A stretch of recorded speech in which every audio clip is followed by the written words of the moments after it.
여러분 안녕하십니까, 강신엽 변호사입니다. 얼마 전에 트랙터 시위가 있었죠. 자, 그런데 그 전국 농민의 총연맹이라는 곳에서 그 트랙터 시위를 했다고 합니다. 그런데 이 전농은 누구인가라고 하는 글을 정재학 시인이 썼습니다. 이 글을 소개시켜 드리겠습니다.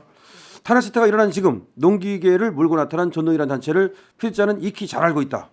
흙먼지 하나 없이 깨끗한 농기계를 몰고 나타난 그들은 평범한 농부일 까닭이 없다.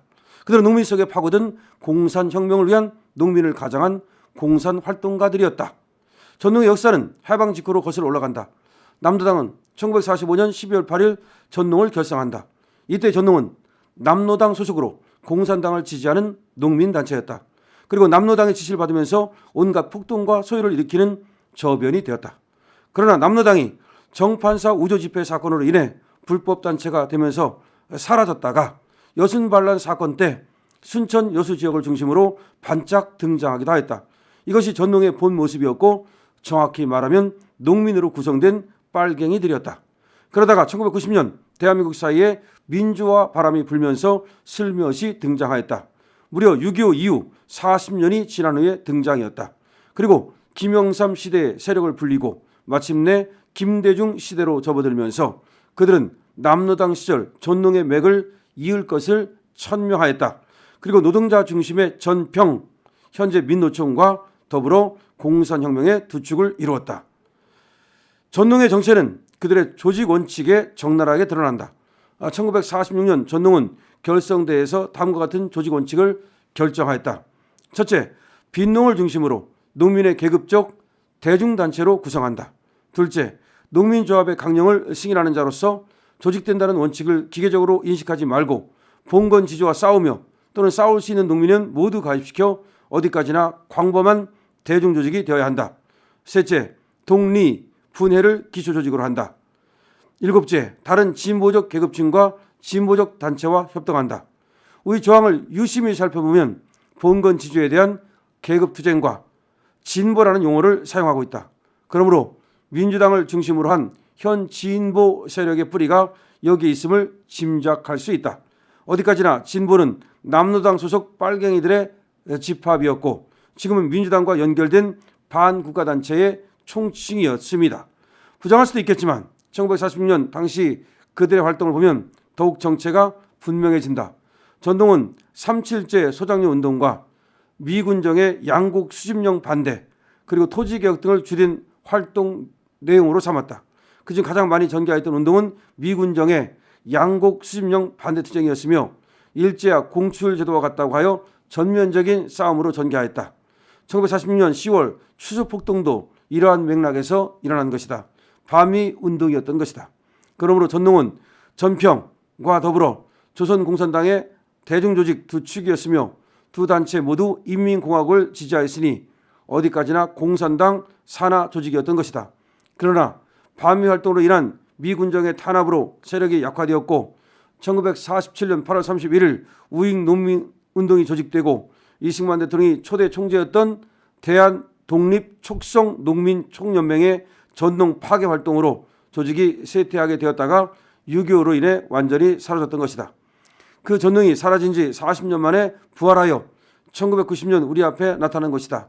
이 전농의 부활은 범민연과 민노총처럼 북한에 작용이 없었다면 있을 수 없는 일들이다. 이들 조직들이 서로 유기적으로 연결된 점을 보면 배경에 북괴가 있음이 틀림없다. 그리하여 전국적인 조직으로 확장하다가 마침내 농기계를 몰고 남태령 고개를 넘어와 우리 국민들의 눈앞에서 농기계 난동을 부리고 있는 것이다. 현재 벌어지고 있는 민주당 폭동의 근원에 부정선거가 있고 부정선거로 당선된 자들이 더욱 활기차게 움직이고 있음을 바라보고 있다. 그리고 그들은 북한과 중국 공산당의 지배를 받는 공산주의자들이기에 자유민주주의 원칙을 따르지 않는다는 것도 잘 알고 있다.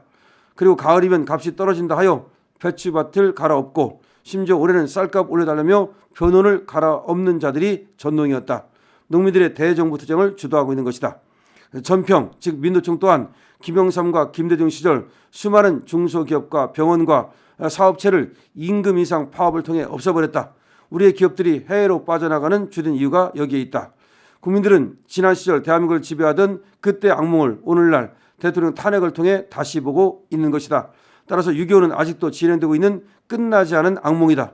그리고 두 조직들의 생명 또한 북괴와 연결되어 있으므로 북한의 붕괴 즉시 사라질 운명들이다. 그러므로 전농을 대함에 있어 이제 우리도 환부를 도려내는 아픔을 감수해야 한다. 전농도 민노초처럼 붉은 농민으로 살아가고 있기에 관용이 있을 수 없다. 오직 처단만이 생명으로 가는 길일 수 있다. 2024년 12월 전라도에서 시인 정재학. 자, 정재학님이 쓴 글입니다. 그러니까 이제 전농, 전국 농민 총연맹이라고 합니다. 글쎄 어떤 조직인지 저는 정확히 이 전농이 뭔지를 이번 트랙터 시위가 있기 전까지는 몰랐는데요. 지금 정재학 씨는 잘 알고 있다고 얘기를 하네요. 그러면서 전평, 이게 민주노총의 전신이랍니다. 그러니까 전평과 전농이 공산당의 하나의 수하 조직이다, 이렇게 얘기를 하고 있습니다. 이것이 과거에도 득세를 부리다가 사라졌다가 다시 부활해서 우리 앞에 나타났던 것이다, 이렇게 얘기를 하고 있습니다. 이것이 정재학 시인의 말이 사실이라면 정말로 끔찍한 거 아닙니까? 지금 전농, 다시 말해서 저 북한의 어떤 지령을 받거나 내지는 그 노선을 추구하는 그러한 농민들이라면 이거를 순수한 농민들이라고 말할 수 있겠습니까? 그런 순수한 농민들도 아닌 사람들이 트랙터를 몰고 나와서 대통령 관저로 막 그냥 쳐들어간다? 그럼 이거야말로 내란 아닙니까? 이거야말로 지금 우리가 반드시 척결해야 할 적폐 아닙니까? 어떻게 이런 일이 벌어지고 있는지 정말 알 수가 없네요. 더군다나 지금 농민운동을 가장해서 사실상 정부 전복운동, 정부 파괴운동을 하고 대한민국 파괴운동을 하는 것이라고밖에 볼 수 없는데, 이런 어떤 전농을 갖다가 지지하는 민주당은 도대체 뭡니까? 전동이 말이죠. 트랙터를 몰고 와가지고서 경찰 버스를 들이받고 그다음에 경찰 버스를 들어 올리고 그다음에 또 인도로까지 돌진하고 등등 그와 같은 불법적인 집회를 할 때 여기를 도와준 사람이 지금 20여 명의 지금 민주당 의원들이라고 하는데, 이 사람들의 정체는 도대체 무엇입니까?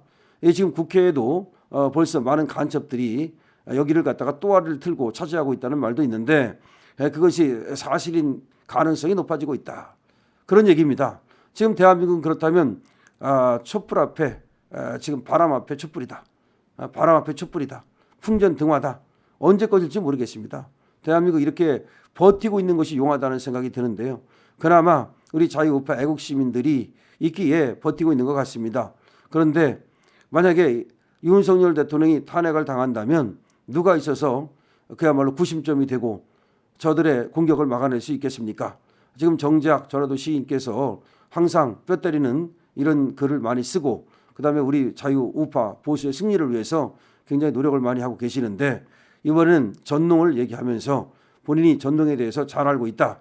근데 전농이라고 하는 것은 전평과 함께 그야말로 저 공산당 수하 조직 두 개의 축이었다.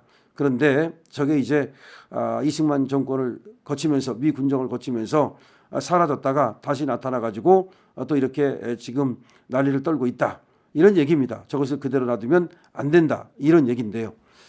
전농이든 전평이든 하여튼 간에 지금 자기들의 이익을 위해서 그러는 건지 모르겠습니다만은 보통 말이죠. 대개는 자기들의 이익을 위해서 어떤 집회를 하고 그러거든요.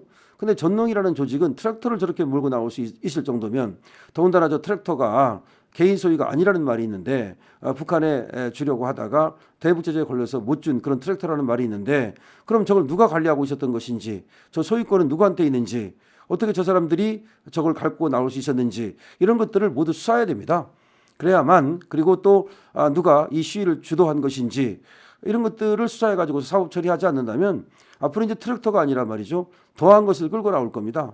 아마 트랙터보다도 더한 어떤 것을 만들어 가지고서 이번에도 트랙터 말고도 또 화물차를 끌고 나왔다는 거 아닙니까? 여러분, 트랙터나 화물차는 무기입니다. 그걸로 말이죠, 사람을 갖다 해치게 하고 그러면 특수공무집행 방해가 되는 거고, 그걸로 말이죠, 경찰차를 들이받고 그러면 그 역시 특수공무집행 방해가 되는 거고, 공용물건 손상이 되는 거고, 여러 가지 죄가 해당됩니다. 그런데 저렇게 트랙터를 몰고 나왔다? 그 트랙터는 누구 거냐? 누구 지시를 받았느냐?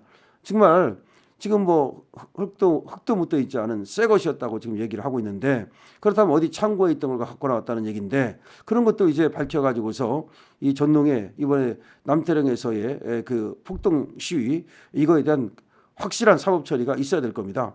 그 사법 처리가 있지 않으면 앞으로 대한민국은 정말 무정부 상태로 갈 수밖에 없습니다. 무정부 상태라는 게 뭡니까? 만인대 만인의 투쟁이고 말이죠. 힘 있는 사람이 힘 없는 사람들을 뭐 그냥 마구 린치하고 그 무정부 아닙니까? 이제 무정부로 가면은 이제 뭐 이 나라는 이제 내전 상태로 가는 거죠. 내전 상태로 가면은 그야말로 낮에와 밤에 뭐 몽둥이로 찜질합니까? 정말 대한민국이 이렇게 될 줄 몰랐습니다. 대한민국 여기서 멈출 수는 없습니다. 우리가 대한민국을 지켜야 합니다. 강신업 TV입니다. 구독, 공유 부탁드립니다.